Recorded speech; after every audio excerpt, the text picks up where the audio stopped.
Have you ever really thought about the butterfly effect of your own life? You know, how the smallest, most insignificant decisions you make every single day are actually the building blocks of your entire future?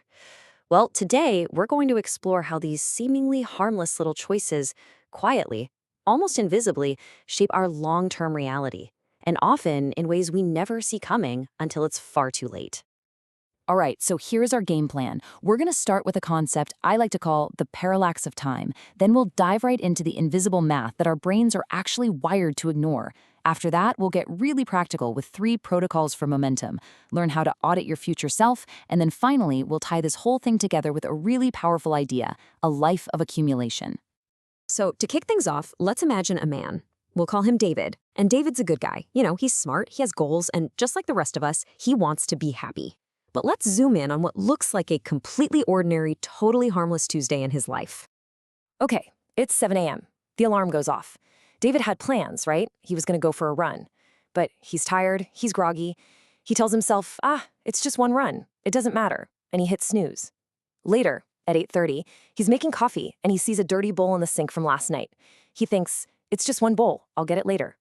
Then, around 2 p.m., there's that difficult email he needs to send to a client. It's kind of awkward. He decides, you know what? I'll just send it tomorrow. One day isn't going to make a difference. And finally, it's 9 p.m. He's exhausted. He skips flossing his teeth. His reasoning? My teeth aren't going to fall out overnight. See?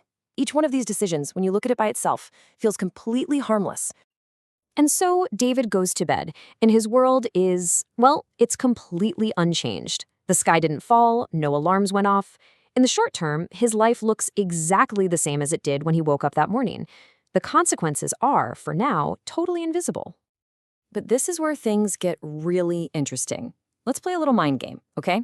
Imagine David wakes up the next morning, but he's not in his bed. He's standing on a street corner, 50 years in the past. It's 1974, but he has all of his memories of the future perfectly intact. All of a sudden, David is frozen. I mean, he knows everything that's about to happen. Every stock market crash, every tech boom, who wins every election, which wars are coming. He's holding this fragile, delicate timeline in his hands, and he is terrified to even take a single step. His mind is racing. What if I bump into that person right there? Maybe they miss their bus and they never meet their future spouse, and some great leader is never born because of me. He suddenly gets it.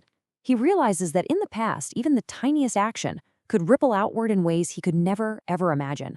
One wrong word, one careless step, could literally alter history for the worse. And this, right here, highlights a huge irony in how we live. When we look back at the past, we treat every tiny action with this incredible reverence, as if it has nuclear potential. But in our own present moment, we just stomp around like giants. We act as if hitting snooze, or ignoring a dish, or skipping an email has no consequence at all. So why is that? Why do we respect the power of our actions in the past, but so casually disrespect the power of our actions in the present? To answer that question, we have to look at the invisible math our brains are constantly ignoring. See, there's this fundamental disconnect between how we think the world works, in a nice straight line, and how reality actually works, which is exponential. So let's explore the science behind this pretty big blind spot. The main culprit here is a cognitive bias called hyperbolic discounting. Now, that's a fancy term for a really simple and very human idea. Our brains are hardwired to crave rewards right now. That extra 10 minutes of sleep feels so much more valuable in the moment than the distant, fuzzy promise of better health a year from now. Because the positive result of a good habit is separated from the action itself by time, it feels invisible to us. We know logically that reading 2 pages a day will eventually mean we've read a book. We get that 5 minutes of exercise will eventually lead to better health. But when you do those 5 minutes of exercise and then you look in the mirror, you look exactly the same. And here's the crucial part. Because the result is invisible, your brain just assumes the action was ineffective. It assumes it didn't work. I think the absolute best way to visualize this invisible progress is with something called the ice cube analogy. Okay, I want you to picture an ice cube sitting on a table in a freezing cold room. It's 26 degrees Fahrenheit. Now, you slowly start to heat the room. The temperature rises to 27 degrees, but the ice cube, it's still just a solid block of ice. To anyone watching, it looks like all your effort, all that energy is being completely wasted. So you keep going. You push the temperature to 28 degrees, then 29 degrees. And still nothing. The ice cube just sits there, totally unchanged. You're putting in all this work, all this heat, and you are getting zero visible results. It feels totally pointless. But then, the temperature hits 32 degrees Fahrenheit, the tipping point. And suddenly, almost like magic, the ice begins to melt. A fundamental state change occurs. You see, the work was never wasted. It was being stored. All that energy was building up silently inside the ice until it finally hit that critical threshold. And this is exactly how your habits work, for both the good and the bad. Skipping flossing just this once is like keeping the room at 26 degrees. But every neglect compounds, just like interest. And eventually, that neglect hits its own tipping point. You know, the root canal, the breakup, the burnout. So-called overnight disasters or overnight successes, they are almost never what they seem. They're the result of work or neglect building up silently in all those invisible degrees of change. This is why every single choice matters, because you're never standing still. You are always moving towards a tipping point. And get this, if you get just 1% worse every day for a year, you mathematically approach zero. The universe loves entropy. It naturally wants to decay into disorder. So, if every tiny action is a vote for who we become, how do we fight back against this natural pull towards decay? How do we hack our own brains to actually respect the power of the butterfly? Well, let's get practical. Let's talk about 3 actionable protocols for building positive momentum. Protocol number 1 is all about the physics of momentum. See, the hardest part of any task isn't really the task itself, it's the physics of just getting started.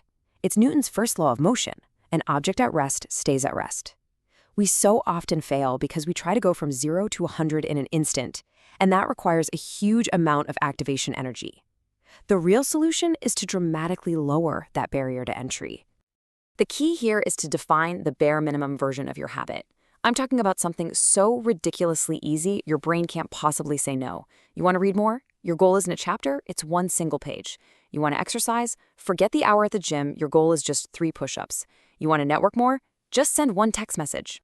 So why does this work so well? Because once you've done those 3 push-ups, you've fundamentally changed your state. You are no longer an object at rest, you are an object in motion.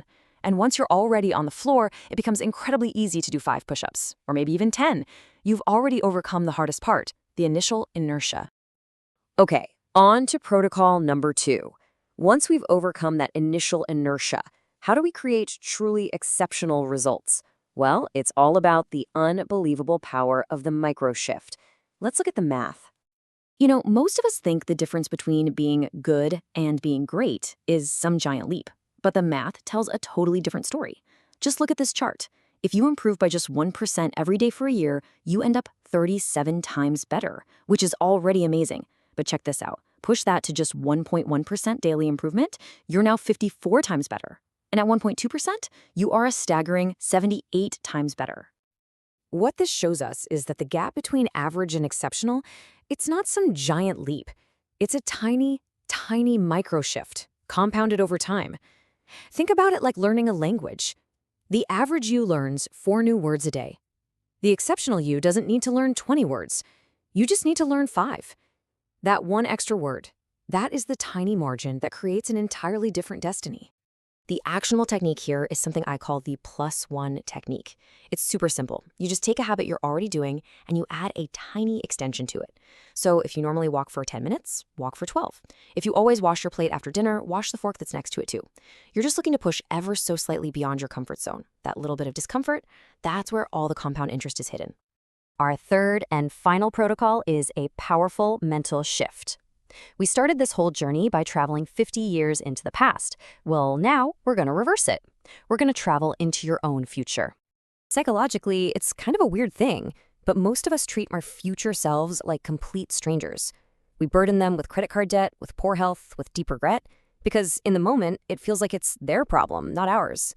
We have to find a way to bridge this empathy gap. So I want you to pause and actually do this visualization. Imagine you are sitting across a table from the person you will be in 10 years. Really look at them. Are they tired? Are they struggling financially? Or are they vibrant and secure and happy? That person looking back at you is the direct result of the ripples you are creating with your choices today. Now, that person across the table is begging you for help. And they're not asking you to win the lottery or become a movie star. They're just asking you to floss. to put down your phone for an hour, to send that difficult email. So ask yourself this critical question. What small habit would my future self thank me, truly thank me, for starting today? And here's the follow-up question. What small neglect would they wish with all their heart that you had avoided today? I mean it, actually write these answers down. This simple exercise can completely reframe your entire day. Every time you face one of those small decisions from now on, I want you to visualize that person sitting across the table and realize that by doing the workout, you are literally sending them a gift through time. And by skipping it, you are actively stealing from them. Because your future self has to live in the ocean that's created by your current ripples. Okay, let's bring all this home. Life rarely, if ever, changes in one big, dramatic moment. You know, we've been trained by movies to expect a montage. You have a sudden realization, a burst of inspiration, some upbeat music plays, and then poof, everything is fixed. But real life is not a montage. Real life is an accumulation. It is the sum total of the candy bar you chose not to eat, the one extra page you did read, the apology you did make. It's the accumulation of thousands upon thousands of tiny decisions that you barely even noticed you were making at the time. Remember David? If you were sent 50 years into the past, you would walk on eggshells, terrified that one wrong move could ruin the entire future. The final call to action is this. Wake up tomorrow with that exact same reverence for your own life. Treat your morning routine, your work, your relationships with the same deliberate care you would a fragile timeline, because that is exactly what you're holding in your hands. Because one day, you're going to look back and you'll realize there was no single moment that defined you. It was all of it. Every small choice, every tiny effort, every single ripple. So start small. Just do the bare minimum. And then, if you can, push just a little bit further. Because everything matters.